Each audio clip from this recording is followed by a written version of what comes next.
Morning pages are a writing practice developed by Julia Cameron and featured in her book, The Artist's Way. At its core, it's super simple and basically involves writing 3 pages of longhand stream of consciousness writing done first thing in the morning. The content isn't meant to be high quality or even coherent. Instead, it's about emptying your thoughts onto the page, clearing your mind and unlocking creativity. So if it's so simple and better free, how is it so groundbreaking?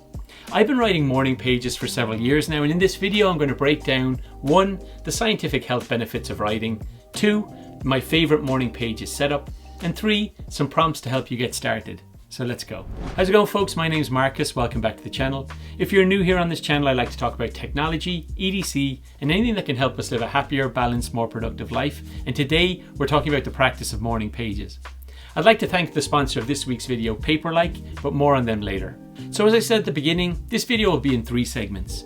First up, let's talk about the benefits of morning pages. The Artist's Way was written by Julia Cameron and first published in 1992. The book has been immensely successful, becoming a foundational text in the fields of creativity and personal development.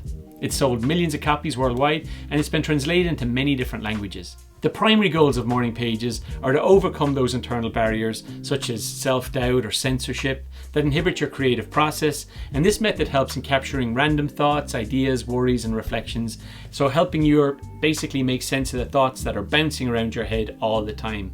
It's often used by writers, artists, anyone looking to enhance their creativity or their personal clarity, and that's one of the reasons that I first started taking this seriously. Even though I'm not a creative, it's something I felt would benefit my own thought process, my own flow. But it's not just pseudoscience. There's a lot of science that actually goes behind why writing in the morning, particularly first thing in the morning, can be beneficial to your psychological health. So Dr. James Pennebaker, a prominent psychologist, conducted extensive research on the therapeutic benefits of expressive writing.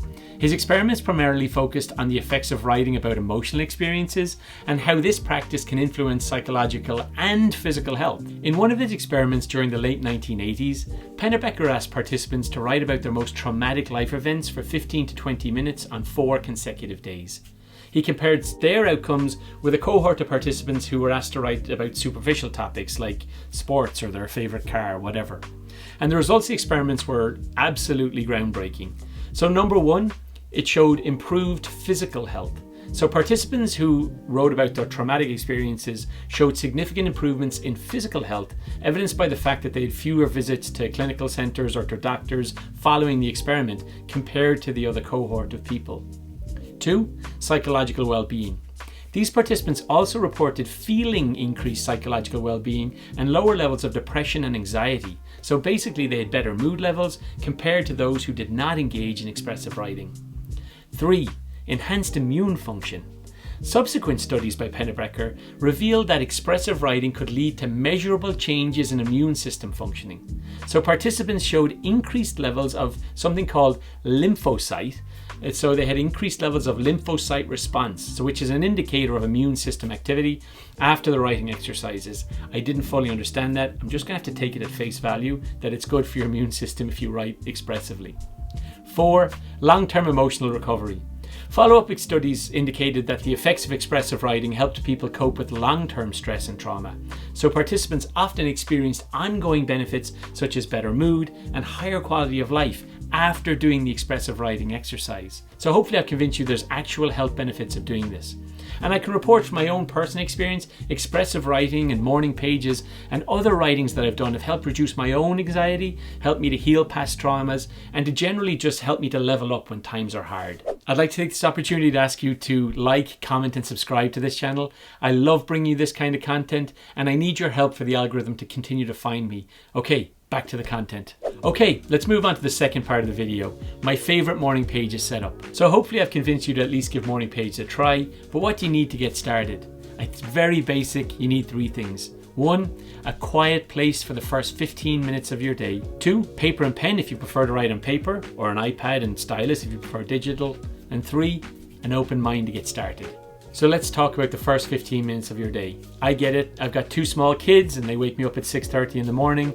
So if you want to catch the first 15 minutes of your day, and you're going to have to either set an alarm to get up at 15 minutes earlier, or just don't be so rigid.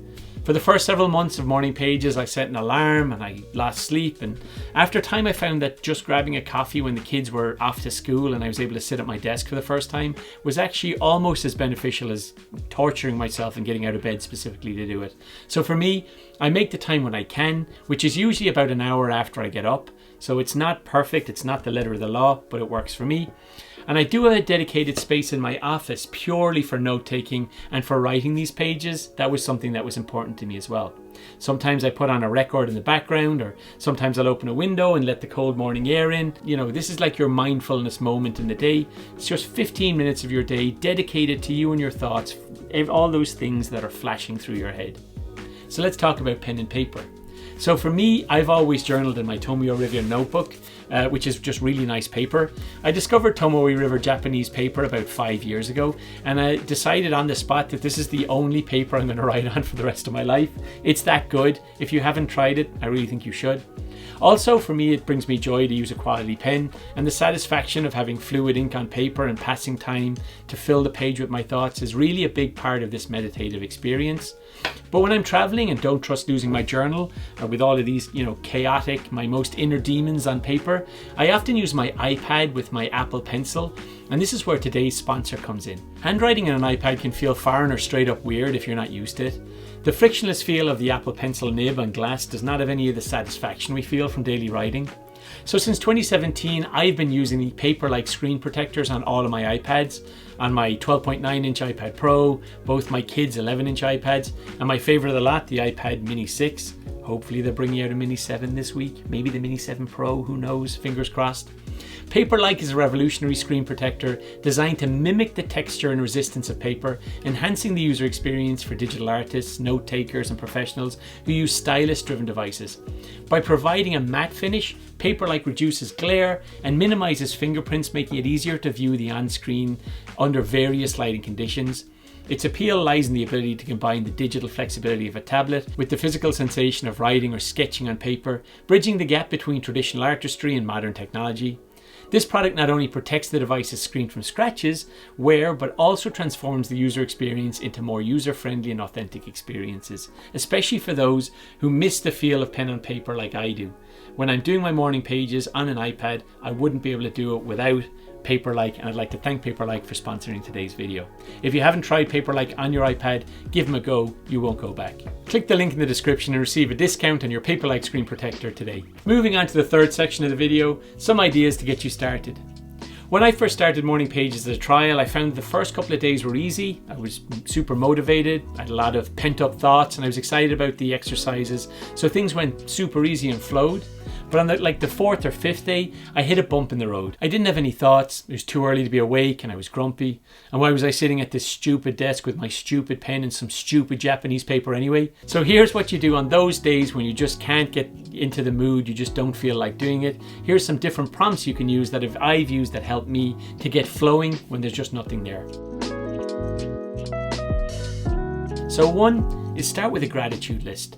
Start your morning pages by listing 5 things that you're grateful for.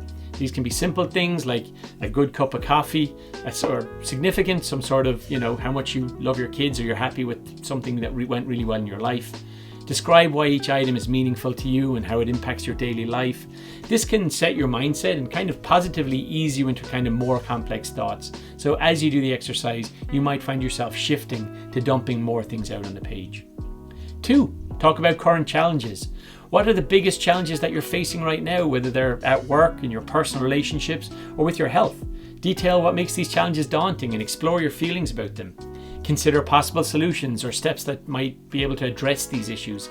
This can help you clear your mind of any of those immediate anxieties and give you a sense of direction. 3, a dream diary. Not something I've done myself. I actually don't have a lot of dreams, but my wife does. So when you wake up, why don't you write down any of the dreams that you can remember? Don't worry about any of the coherence, just capture as many details as you can. Remember, it's about getting started writing rather than the importance of capturing every detail. But why don't you think about the dreams and what these might mean? How do they make you feel, or do they help you connect to any other events or emotions in your life? So it can tap into your subconscious or unlock deeper insights, or beyond that, just get you writing and getting pen on paper. That's the most important thing. Or 4, which is a little bit heavier, but talk about a traumatic event. So if you want to specifically focus on something that you're stressed about from the past, here's a brief guide to Dr. James Pennebecker's experiments. And before I talk through this, I'm not a psychologist. You should seek advice from healthcare professionals if you're struggling. You know, as always, take care of any of the advice you take from someone on the internet, especially from content creators, because people don't know what they're talking about. But here's a template for what I've done in the past that have helped me when I've been trying to deal with some of these traumatic experiences. 1 is obviously identify a traumatic emotional event. Be specific, write down, maybe narrow it down to something. Try and pick one specific small event instead of a series of events so that you can focus in on that, because you want to be very, very specific about the thing that you want to work on. 2, describe the event in extreme detail. Write the event out, including what happened, where it occurred, who was involved, and why was it traumatic for you or emotionally significant. Try to capture much of the detail as possible, focusing on senses, feelings, sounds, anything that you can to really enrich the experience of that time. 3, explore your feelings. So after describing the event, explore your feelings about it. How did you react emotionally at the time? How do you feel about it now? Are those feelings still appropriate? Are there lingering emotions like anger, sadness, or fear? And then 4, reflect on that impact. Reflect on how this event has impacted your life. Consider changes in your relationships, self-image, or any daily activities that might be different. How has your understanding of the event changed over time? And then 5 is seeking understanding and growth. Conclude by considering what you might learn from this experience.